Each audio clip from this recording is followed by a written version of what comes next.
بسم اللہ الرحمن الرحیم فصل البرہان قسمانی برہان کی جمع براہین.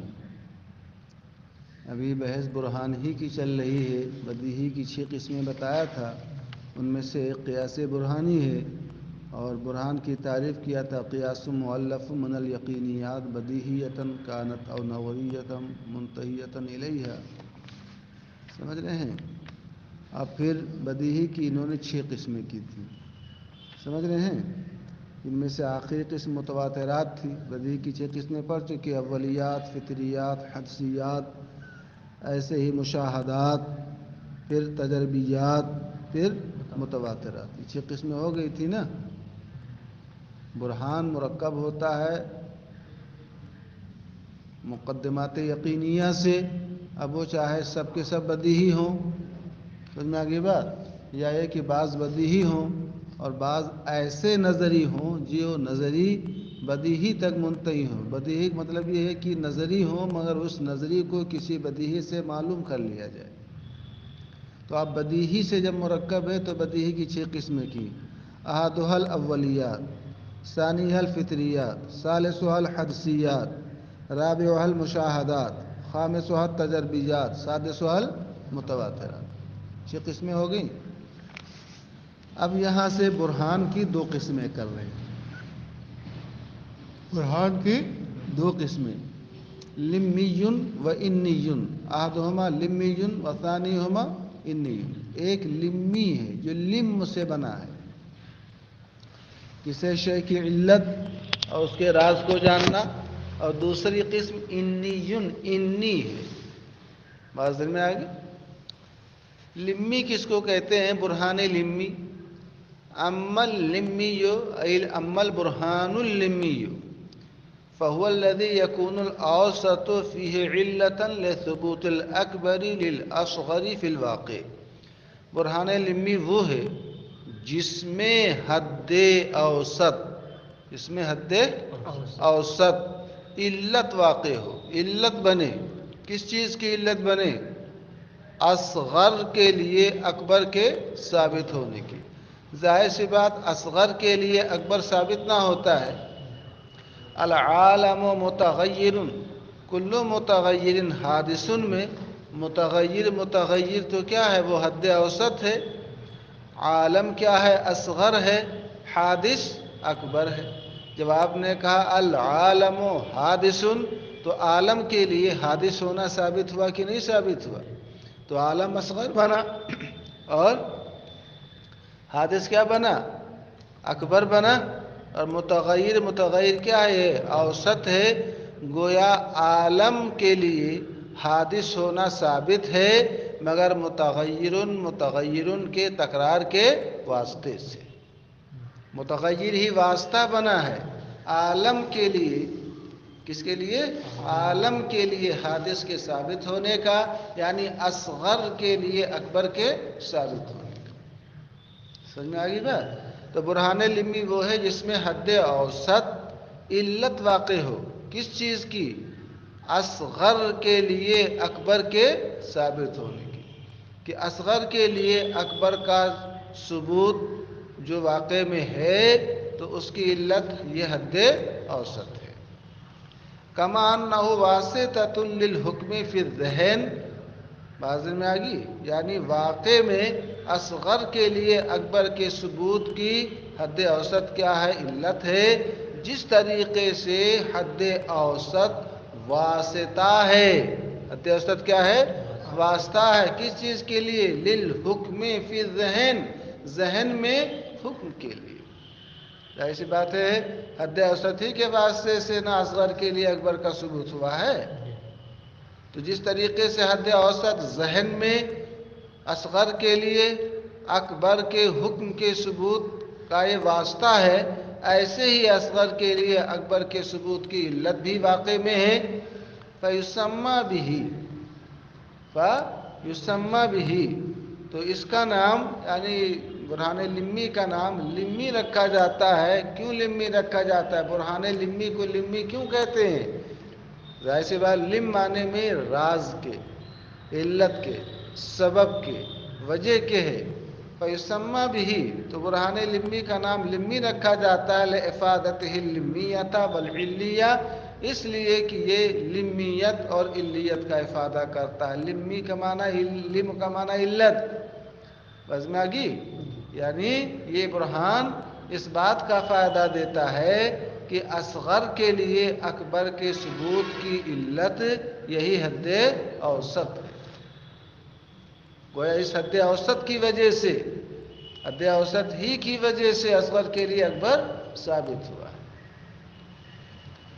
وَأَمَّا الْإِنِّيُّ أَيْ الْبُرْهَانُ الْإِنِّيُّ، لیکن برہان انی فَهُوَ الَّذِي يَكُونُ الْأَوْسَطُ فِيهِ عِلَّةً لِلْحُكْمِ فِي الذَّهْنِ فقط، برہان انی وہ ہے اس میں حد اوسط صرف ذہن میں حکم کی علت ہو، واقع میں نہ۔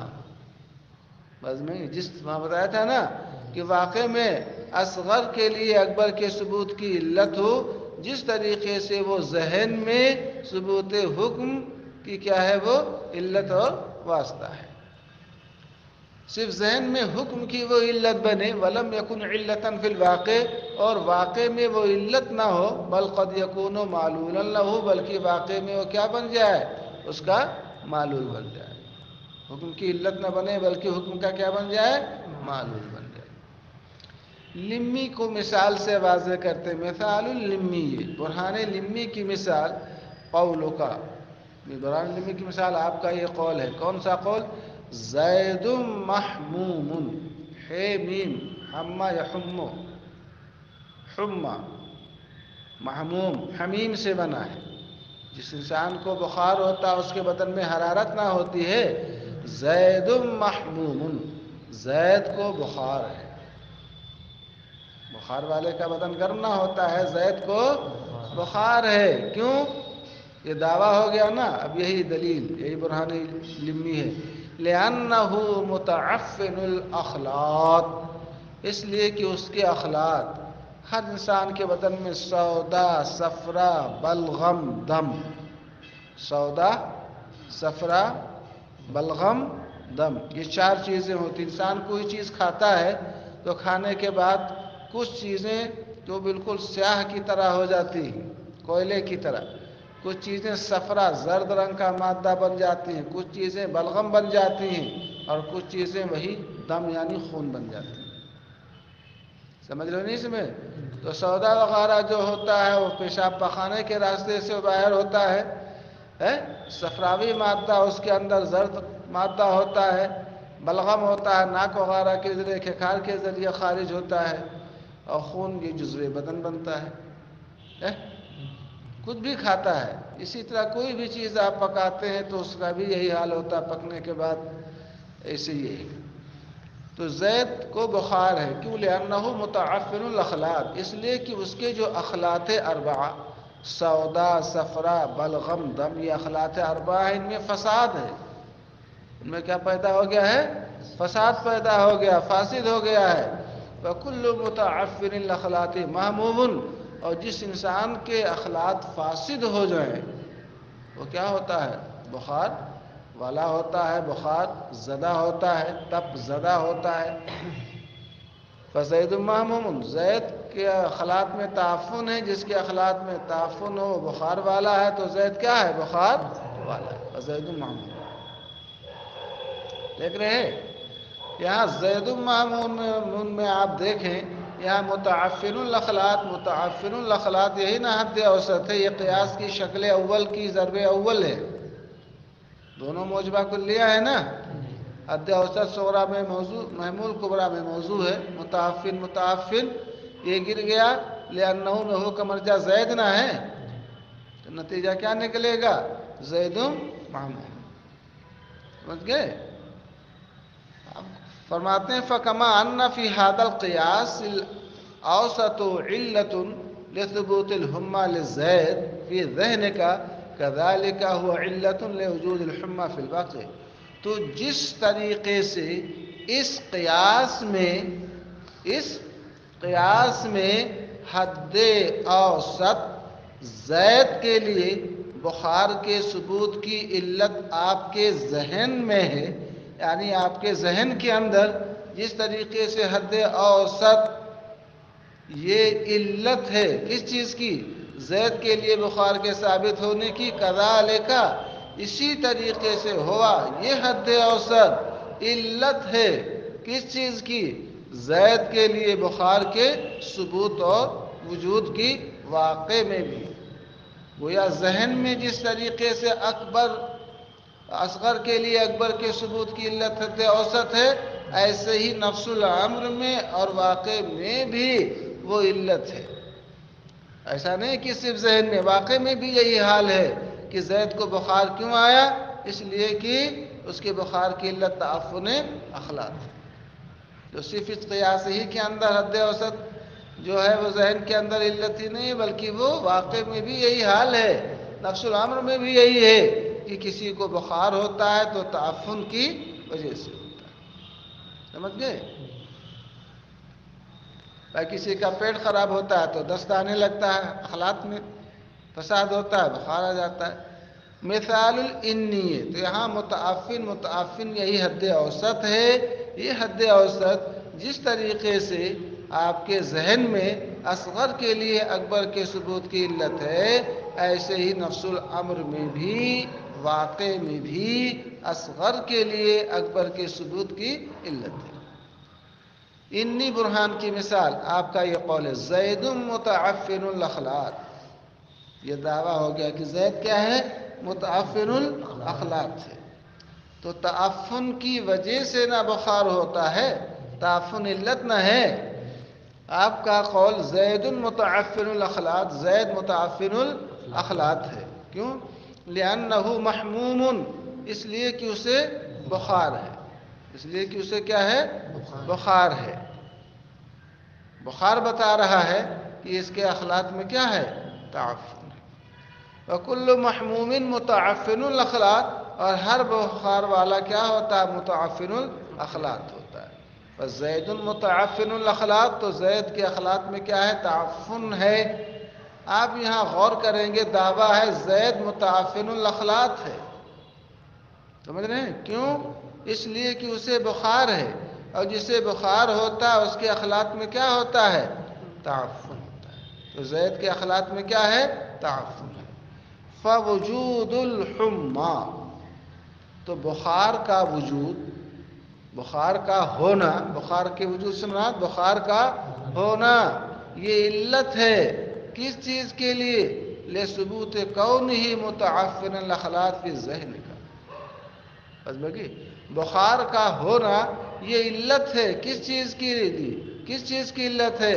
زید کے لیے تعفن اخلاق کے ثبوت کی۔ کہاں پر؟ آپ کے ذہن میں، یعنی آپ کے ذہن میں، آپ کے ذہن میں بخار کا ہونا یہ علت ہے کس چیز کی؟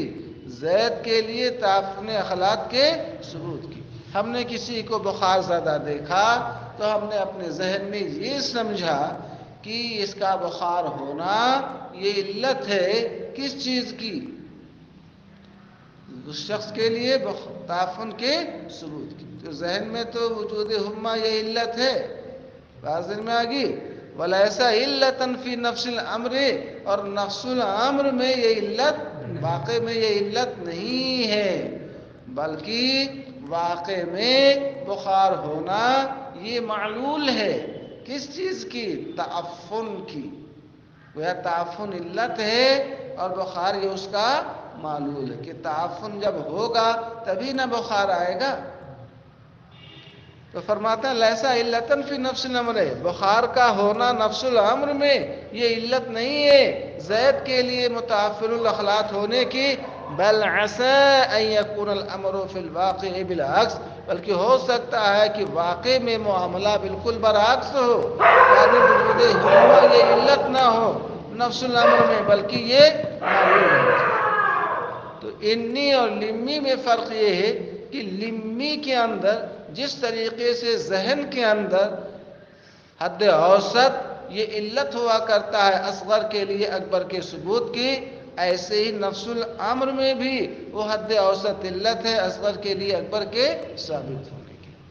مگر انی میں ایسا نہیں، انی کے اندر تو حد اوسط یہ علت ہوا کرتا ہے ذہن کے اندر.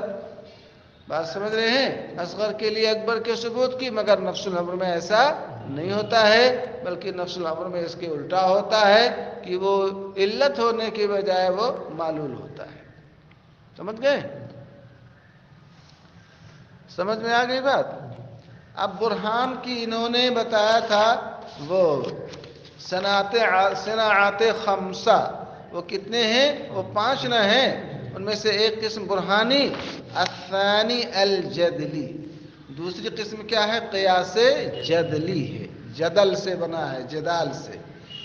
قیاس جدلی کس کو کہتے ہیں؟ قیاس مرکب من مقدمات مشہورہ او مسلمۃ عند الخصم صادقۃ كانت او کاذبۃ. قیاس جدلی ایسا قیاس ہے جو مقدمات مشہورہ سے مرکب ہو، یا ایسے مقدمات سے جو مقدمات مشہور تو نہیں ہیں مگر خصم کے نزدیک، فریقین کے نزدیک، مد مقابل کے نزدیک کیا ہے؟ تسلیم شدہ ہے. سمجھ میں آگئی بات؟ وہابی سے، دیوبندی سے مناظرہ ہو رہا ہے، ہم نے ایسے مقدمات پیش کی جس مقدمات کو وہ مانتا ہے. سمجھ گئے کہ نہیں سمجھ گئے؟ صادقتاً کانت او کاذبتاً، وہ مقدمات مشہورہ یا مسلمہ صادق ہوں یا کیا ہوں؟ کاذب. صادق ہوں یا کاذب. سمجھ میں آگئی بات؟ والاول ما، وہ ایک وہ ہے جو مقدمات مشہورہ سے مرکب ہو، اور دوسرا وہ ہے جو مسلمہ عند الخصم سے مرکب ہو. دونوں ہو گئے. تو اول سے مراد وہ قیاس جو مقدمات مشہورہ سے مرکب ہو. والاول، قیاس جدلی کی پہلی قسم وہ ایسا قیاس ہے جو مقدمات مشہورہ سے مرکب ہو. یہ اول وہ ہے ما تطابق فیہ آراء قوم، جس میں کچھ لوگوں کی رائیں آپس میں کیا ہوں؟ موافق ہوں. چند لوگوں کی رائیں کیا ہوں؟ مطابق ہوں. اما لمصلحۃ عامۃ، وہ چند لوگوں کی، ایک قوم کی رائیں آپس میں موافق ہیں. کیوں؟ یا تو عام مصلحت کے لیے کہ اس میں عام انسانوں کا کیا ہے؟ نفع ہے، ان کا فلاح، ان کی اور ان کی صلاح اسی میں مضمر اور پنہا ہے. جیسے العدل حسن، عدل کیا ہے؟ اچھی چیز ہے. عدل کیا ہے؟ اچھی چیز ہے. تو عدل کا اچھا ہونا یہ ایسی چیز ہے جس میں ایک قوم کی انصاف پسند لوگوں کی رائے کیا ہیں؟ وہ مطابق ہیں. بس میں کہ عدل سے جو ہے وہ صلاح جو ہوتی ہے وہ عام ہوتی ہے، نظام صالح رہتا ہے، معاشرہ صالح رہتا ہے. معاشرے کو، نظام کو اگر صالح رکھنا ہے تو عدل کیجئے، انصاف کیجئے. جہاں ظلم ہوا وہیں پر بدامنی قائم ہو جاتی ہے. والظلم قبیح، عدل اچھی چیز ہے اور ظلم بری چیز ہے. یہ ایک ایسا مقدمہ ہے جو مشہور ہے. بات سمجھ میں آ گئی؟ عدل اچھی چیز ہے، ظلم بری چیز ہے. قتل السارق واجب، چور کو قتل کرنا یہ واجب ہے. یہ سب وہ مقدمہ ہیں جو مشہور ہیں، اس میں لوگوں کی رائے ایک دوسرے کے مطابق ہیں. عام مصلحت کے لیے اگر چور کو قتل نہیں کریں گے، آج ایک کی چوری کیا، کل دوسرے کی، کل تیسرے کی، کل سب کے گھر میں چوری شروع کر دے گا. آج ہمارے یہاں ہوئی ایک، آج اگر نکیل نہیں لگائی گئی تو وہ اس نے آج آپ کے یہاں، کل پرسوں ان کے یہاں، اس طریقے سے سلسلہ بڑھتا نہ جائے گا. کسی نے کسی کا ساتھ ظلم کیا، اگر اس پر نکیل نہ لگائی، آج ان کے ساتھ کل ان کے ساتھ، اس طریقے سے وہ سلسلہ عام نہ ہوتا چلا جائے گا. تو جس میں کچھ لوگوں کی رائے مطابق ہوں، یا تو عام مصلحت کی وجہ سے، او لرقۃ قلبیہ، یا کچھ لوگوں کی رائے مطابق ہیں عام مصلحت کے پیش نظر نہیں بلکہ رقت قلبی کی وجہ سے، کہ وہ لوگ کیا ہیں؟ رقیق القلب ہیں، نرم دل ہیں، نرم خو ہیں، نرم طبع ہیں، نرم مزاج ہیں. تو اس کی وجہ سے اس میں ان کی رائے مطابق ہو گئی. کقول اہل الہند، جیسے اہل ہند کا یہ کہنا، کیا کہنا؟ ذبح الحیوان مذموم. بعض میں جیو مارنا پاپ ہے، بولتے ہیں کہ نہیں بولتے ہیں؟ جیو مارنا کیا ہے؟ پاپ ہے، جانور کو ذبح کرنا مذموم ہے، انسان کو ذبح کرنا نہیں مذموم ہے، مگر جانور کو ذبح کرنا کیا ہے؟ بری بات ہے، سمجھ گئے؟ تو اب وہی جیو مارنا پاپ ہے، وہی حیوان کو ذبح کرنا مذموم ہے. یہ ہند جو اہل ہند ہیں، بعض میں آگی یہ کہتے ہیں، ہنادک ہندو قوم ہے یہ کہتی ہے. سمجھ گئے کہ نہیں سمجھ گئے؟ کیوں؟ رقت قلبی کی وجہ سے، کہ ان کا دل بہت نرم ہوتا ہے. اپنے لوگوں میں بہت سے لوگ ہوتے ہیں تو وہ نہیں ذبح کرتے ہیں. بات سمجھ میں آ گئی؟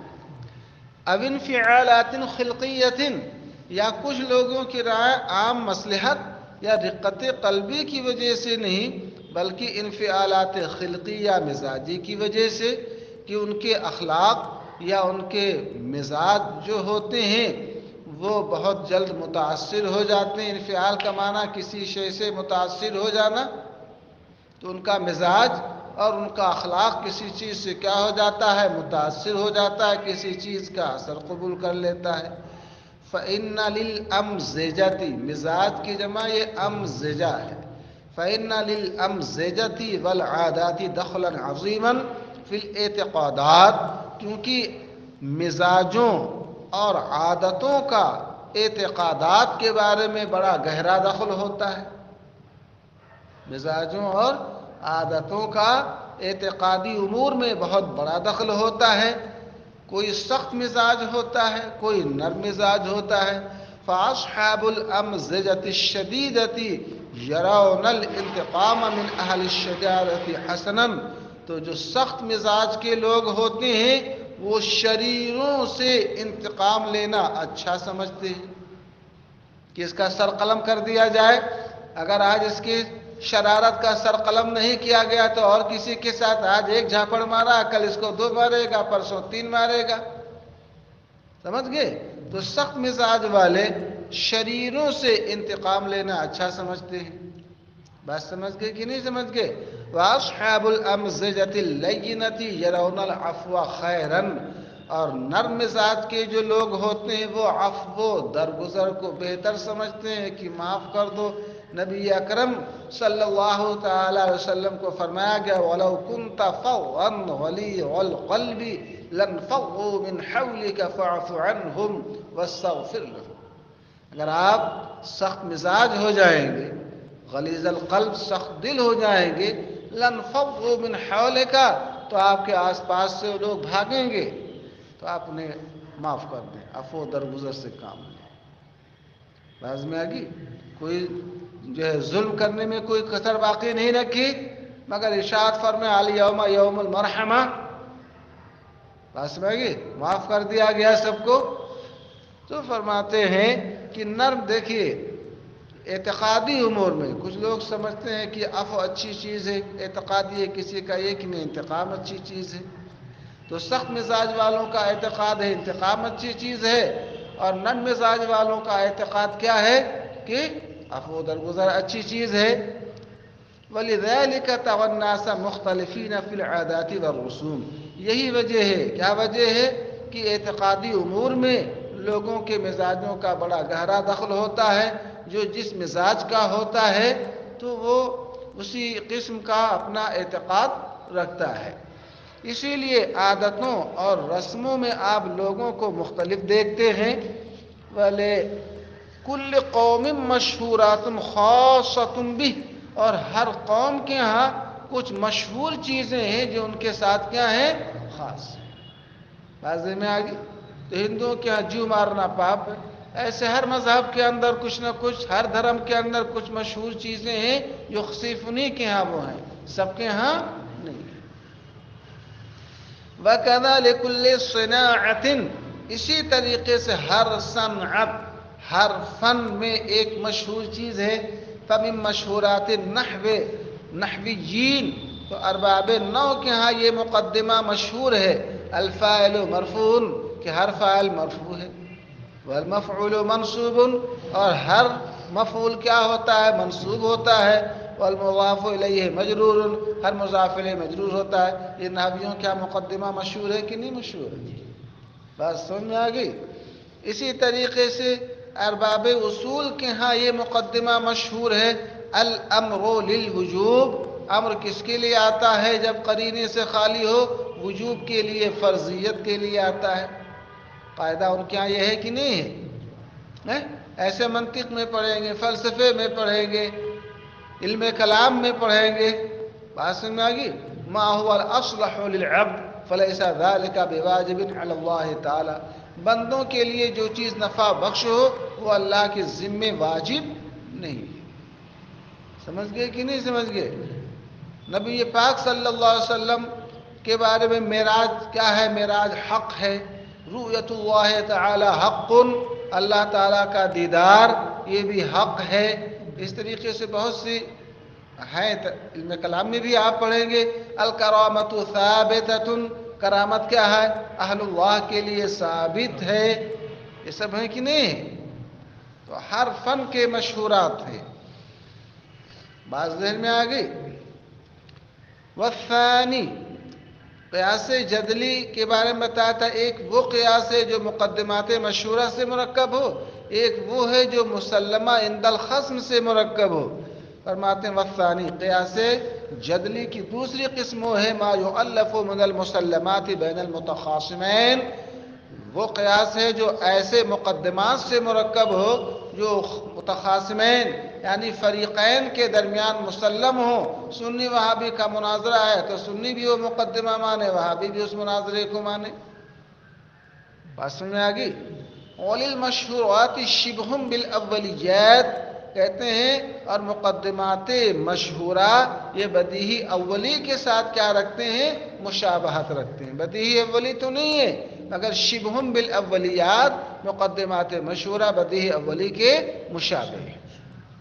وتجرید الذہن وتدقیق النظر یفرق بینہما، اب جب مقدمات مشہورہ یہ بدیہی اولی کے مشابہ ہیں تو اب بدیہی اولی میں یا مقدمے مشہورہ میں فرق کیا ہے؟ بات میں آگئی؟ تو کہتے ہیں تجرید ذہن اور تدقیق نظر مقدمات مشہورہ اور بدیہیہ میں فرق کرتی ہے۔ کیا مطلب؟ یعنی اب بالکل خالی الذہن جب ہوں اور دقیق نظر سے آپ دیکھیں تو آپ فرق دونوں میں کریں گے کہ یہ بدیہی ہے اور یہ کیا ہے؟ مقدمات مشہورہ ہے، سمجھ گئے؟ والغرض من صناعة الجدل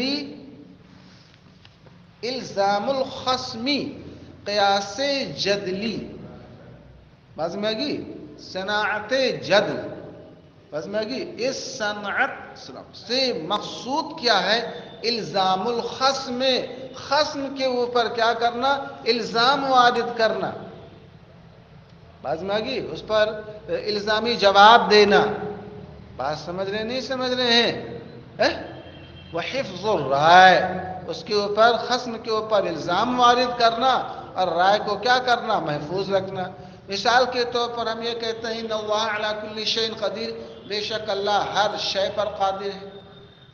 ہمارا یہ کہنا ہے کہ ممکن پر وہ قادر ہے، محال تحت قدرت نہیں، محال پر وہ کہتے ہیں اگر اللہ قادر نہ ہو تو اس کی قدرت میں کمی ہو جائے گی، اس کی قدرت میں نقصان ہوگا، اللہ نقص سے عیب سے پاک ہے۔ ہم اہل سنت یہ کہتے ہیں کہ یہ نقص اللہ تعالیٰ کے اندر نہیں ہے، قادر کے اندر نقص نہیں، بلکہ یہ نقص، یہ کمی، یہ عیب خود جو ہے اس محال کے اندر ہے، گویا محال اس لائق ہے ہی نہیں کہ اللہ کی قدرت اس سے متعلق ہو۔ بات ذہن میں آ گئی؟ یہ اعلیٰ حضرت نے فرمایا بہت مختصر لفظوں میں کہ یہ نقص جانب قابل میں ہے نہ کہ جانب فاعل میں۔ فاعل حقیقی اللہ عز و جل میں یہ نقص، یہ عیب نہیں ہے، یہ نقص تو قابل یعنی محالات و ممتنعات میں ہے کہ محالات و ممتنعات اس قابل ہیں ہی نہیں، ان میں یہ قابلیت، یہ صلاحیت، یہ لیاقت، یہ استعداد، یہ اہلیت ہے ہی نہیں کہ باری تعالیٰ کی قدرت ان سے کیا ہو؟ متعلق ہو۔ تو یہ نقص ان کا ہے، یہ نقص باری تعالیٰ کا نہیں۔ سمجھ گئے نہیں سمجھ گئے؟ یہ اس کا۔ تو میں یہ کہہ رہا تھا، وہ کہتے ہیں اللہ تعالیٰ ہر ممکن ہر شے پر قادر ہے، چاہے ممکن ہو چاہے محال ہو. تو وہ کہتے ہیں اللہ جھوٹ بھی ایک چیز ہے تو اللہ جھوٹ پر بھی قادر ہو. تم کہتے ہیں جب اللہ تعالیٰ تمہارے یہاں جھوٹ پر قادر ہے تو ہو سکتا ہے ان اللہ علی کل شیء قدیر، جب وہ جھوٹ پر قادر ہو تو ہو سکتا ہے کہ اس کا یہ کلام ہی کیا ہو، جھوٹا ہو. ان اللہ علی کل شیء قدیر، تو جھوٹ سے کوئی حق بات تو ثابت نہیں نہ ہوگی. اس طور پر الزام، تمہارا جھوٹ پر قادر ہے تو ہو سکتا ہے اس نے جھوٹا یہ کہا ہو. سمجھ گئے؟ اس طریقے سے چلیے